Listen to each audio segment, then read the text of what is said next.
Hello law warriors and welcome to our channel of coffee and clauses, जहां पर हम अपनी कॉफी के साथ various provision of bare discuss करते हैं। तो आज हम लोग डिस्कस करने वाले हैं आपके साथ कि chapter 4 of the companies act. हमने पिछली वीडियो में चैप्टर 3 का पार्ट 2 डिस्कस कर लिया था, जहां पर हमने प्राइवेट इशू के बारे में, प्लेसमेंट के बारे में एंड पब्लिक इशू के बारे में डिस्कस किया था। आज हम लोग चैप्टर 4 डिस्कस करेंगे, जिसमें हम लोग काइंड ऑफ शेयर डिस्कस करेंगे। ठीक है, सबसे पहले हमें शेयर्स का मतलब समझना चाहिए। शेयर का मतलब क्या होता है? शेयर का मतलब ये वो वाला शेयर नहीं है जो आप सोच रहे हो, ये हिंदी वाला शेयर नहीं है। ये होता है हमारा कैपिटल। एक कंपनी के पास कितनी कैपिटल है, और प्लस उसका स्टॉक भी इंक्लूड करता है कि वो एक जो ओनर है वो कितना कैपिटल लगा रहा है एक कंपनी में, क्या उसकी क्या लगा रहे हैं, मतलब उसकी कितनी वैल्यू चल रही है उस कंपनी की, इससे ही पता लगती है। और प्लस उसका जो स्टॉक कितना ला रहा है ये भी डिटरमाइन करता है शेयर्स में। शेयर्स हमारा डिफाइन है अंडर कंपनीज एक्ट 2013। कहाँ? सेक्शन 284 में। इसकी डेफिनेशन है कि ये एक फाइनेंशियल इंस्ट्रूमेंट है, जहां पर कंपनी रेस कितना उसने फंड्स रेस किया ये बताते हैं। Financial instrument use by a company to raise funds. और जब भी आप शेयर्स की बात करते हो तो आप ओनरशिप ऑफ द कंपनी की भी बात करते हो कि कितनी ओनरशिप किसके पास है। जैसे आपने शार्क टैंक देखा था तो उसमें 2% शेयर्स बेचते हैं, अपने वो बेचते हैं। तो ये सारी चीजें इसमें ओनरशिप के बारे में बात आती है। और ऑल्सो इंक्लूड स्टॉक्स, ये बहुत इंपॉर्टेंट है। Section 43 of the companies act 2013 हमारा बात आता है कि हमारे पास कितने टाइप्स ऑफ शेयर्स होंगे। अकॉर्डिंग टू इट यहाँ पर दो शेयर्स होते हैं, equity share capital and preference share capital. ठीक है, पर दो एक्सेप्शन है कि हमारा जो ये टाइप्स ऑफ शेयर कैपिटल किस पे नहीं लगते। पहला, सेक्शन 43 एप्लीकेबल उन पे नहीं है प्राइवेट कंपनीज पे जो कि जिनका क्या कहते हैं 92 में और 137 में एनुअल फाइनेंशियल स्टेटमेंट अच्छे से फाइल नहीं हुआ है, मतलब कोई भी फ्रॉड है तो उनके ऊपर ये सेक्शन अप्लाई होगा।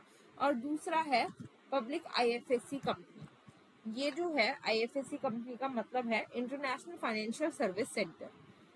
इंटरनेशनल फाइनेंशियल सर्विस सेंटर ये कुछ ऐसी स्पेशल कंपनीज होती है जो स्पेशल इकोनॉमिक जोन पे ही एस्टेब्लिश होती है, जैसे कि एक गिफ्ट सिटी में एस्टेब्लिश है।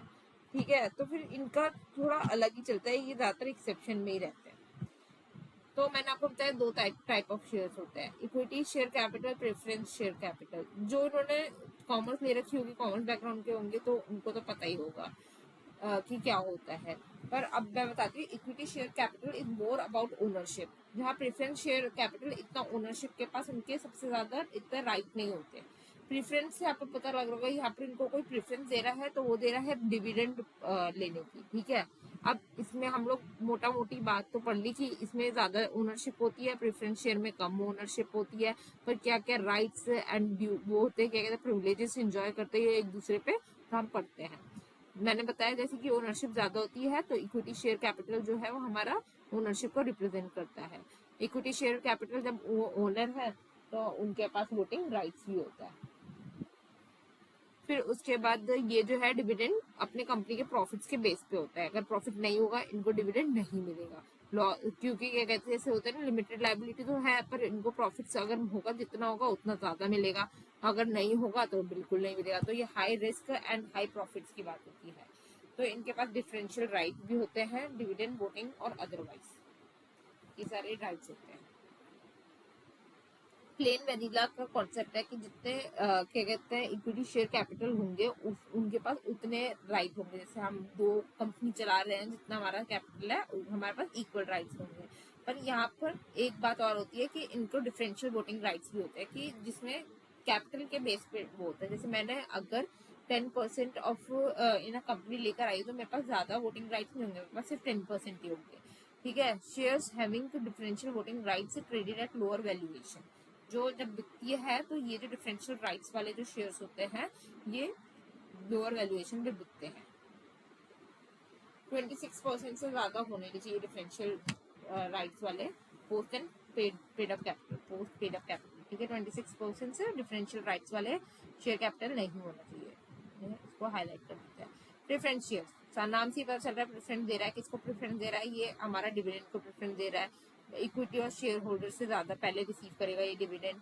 प्रेफरेंस शेयर होल्डर इसके पास इतने वोटिंग राइट्स नहीं होते, कभी कभी होते हैं स्पेशल सर्कमस्टांसेस, जब उनका राइट्स अफेक्ट हो रहे थे तभी वो वोटिंग राइट्स अपना एक्सरसाइज करते हैं। पर यहाँ पर भी कब एक्सेप्शन है कि जब preference share does not have voting rights. पर एक्सेप्शन क्या है, जब डिविडेंड उनका नहीं दिया जाएगा तो वो ऑटोमेटिकली इक्विटी शेयर कैपिटल वाले शेयर्स में कन्वर्ट हो जाएंगे, और जिस अगर उनका फुल रिपेमेंट नहीं दिया होगा। अब ये जो शेयर्स एंड डिवेंचर्स होते क्या ये ट्रांसफरेबल प्रॉपर्टी है? जी हाँ, ये ट्रांसफरेबल प्रॉपर्टी है, ट्रांसफर की जा सकती है, और इनको ट्रांसफर करने का जो है वो आर्टिकल में ही दे रखा है। तो ये शो करता है कि डिवेंचर्स और जो हमारे शेयर होल्डर्स है वो कितने फ्लेक्सिबल है, एंड ये इंटरेस्ट ऑफ कंपनी के हिसाब से ही चलते हैं। ठीक है।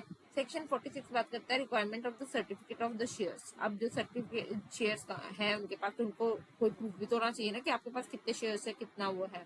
तो ये 2 डायरेक्टर के द्वारा साइन की जाएंगी। पहला 2 डायरेक्टर और कंपनी सेक्रेटरी के द्वारा साइन करी जाएगी कि सर्टिफिकेट ऑफ शेयर्स है, और इनका प्राइमा फेसी एविडेंस क्या होगा? Title of the shares. ठीक है। सेक्शन 43 आपको पता चल गया, काइंड्स ऑफ राइट्स हो गए। सेक्शन 46 आपको पता चल गया, requirement of the certificate of shares हो गए, बहुत इंपॉर्टेंट है। Section 47 voting rights. Voting rights मैंने आपको बताया इक्विटी शेयर में भी 2 वोटिंग राइट्स है। एक डिफरेंशियल शेयर वोटर्स के राइट्स है जो कि उनके क्या कहते हैं कितना उन्होंने दिया है उसके हिसाब से है। तो equity share capital carries 1 vote, 1 vote equal voting होती है। ठीक है। Voting rights in proportions. Voting rights proportion में बताए हुए हैं। Voting right is a poll shall be in proportion to this share in the paid up share capital of the company. मतलब जैसे इनका जितना वोटिंग, जितना ये शेयर कैपिटल देंगे, जितना आप घी डालोगे, जितना आप शक्कर डालोगे उतना मीठा बनेगा, तो जितना आप प्रोपोर्शन डाल रहे हो तो उतना ही आपको शेयर कैपिटल मिलेंगे। इसमें 1 रुपीज, जैसे 1 रुपीज के लिए। ठीक है। निजी कंपनी का एक्सेप्शन है जिसमें proportion of rights voting right shall not be more than 5%।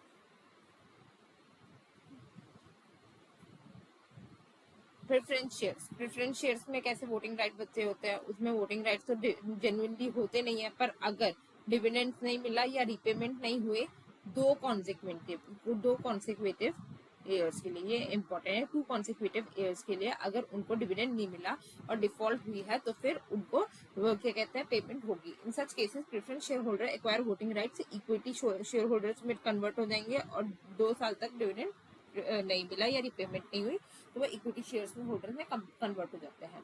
Resolution on which preference shares vote, किस किस पे वोट कर सकते हैं? जो अफेक्ट करते हैं डायरेक्ट राइट्स को या वाइंडिंग अप को, reduction of repayment of equity shares, मतलब उनके पास इक्विटी शेयर्स वाली प्रॉपर पावर आ जाती है।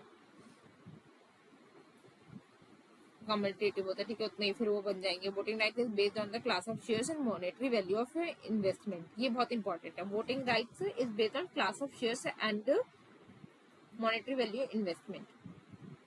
अब class of shares and monetary value of investment कैसे हम लोग कैलकुलेट करेंगे वो नीचे दे रखी है, ये दे रखी है फेस वैल्यू हम कैसे करेंगे। Section 48 variation of share holders rights. Variation of specific class of rights. Consent of share holders चाहिए, कितनी चाहिए? अगर कोई भी शेयर होल्डर्स के राइट्स बदलने हैं तो 3/4 of all members of the class. 3/4 हमने और कहाँ पढ़ी है इतने कंसेंट के लिए? अगर हमारा क्या कहते हैं सेक्शन 60 में हमारा क्या कहते हैं ऑफ LLP एक्ट में कोई भी चेंजेस हो रहे होते थे या कंस्ट्रक्शन होते थे तो उसमें भी 3/4 मेंबर की कंसेंट चाहिए होती थी, और कोई भी कंसेंट चाहिए अफेक्टेड मेंबर की अगर कोई भी चेंज ऑफ क्या कहते हैं शेयर होल्डर्स के राइट्स में चाहिए तो फिर। ठीक है। कितना चाहिए? 3/4 of the class of members और फिर plus consent of the affected members. Provision shall be mentioned in article और मेमोरेंडम। आर्टिकल एंड मेमोरेंडम दोनों में हमारा जो है प्रोविजन क्या कहते हैं मेंशन होना चाहिए। अगर कंसेंट के लिए वेरिएशन नहीं मिली, application by non consenting members to NCLT में फाइल हो जाएगी। Application to be filed with 21 days and tribunal decision shall be binding. तो आज हम सिर्फ इससे डिफरेंसेस पढ़ते हैं, कल हम लोग पूरा इसका इश्यू और रिडेम्पशन एंड वगैरह वगैरह पढ़ेंगे। तो हमारी नेक्स्ट वीडियो थोड़ी बड़ी होने वाली है। ओके। क्योंकि आज मैं अगर ये वाला टॉपिक स्टार्ट करूंगी तो बहुत ही लेट हो जाएगा, तो मैं इसको पार्ट 1 को छोटा और शॉर्ट एंड क्रिस्पी रख दूँ, जिसमें हम लोग सेक्शन 43 ही पढ़ा है। ओके। 43 एंड 47 ही पढ़ा है वोटिंग राइट्स, क्योंकि मैंने अगर ये वाला टॉपिक शुरू कर दिया तो बहुत देर हो जाएगी। चलिए मैं आपको ये कल ही पढ़ाऊंगी। तो मिलते हैं अपनी नेक्स्ट वीडियो में। ये वीडियो थोड़ी शॉर्ट एंड क्रिस्प है, तो हम लोग नेक्स्ट पार्ट में देखेंगे। बाय।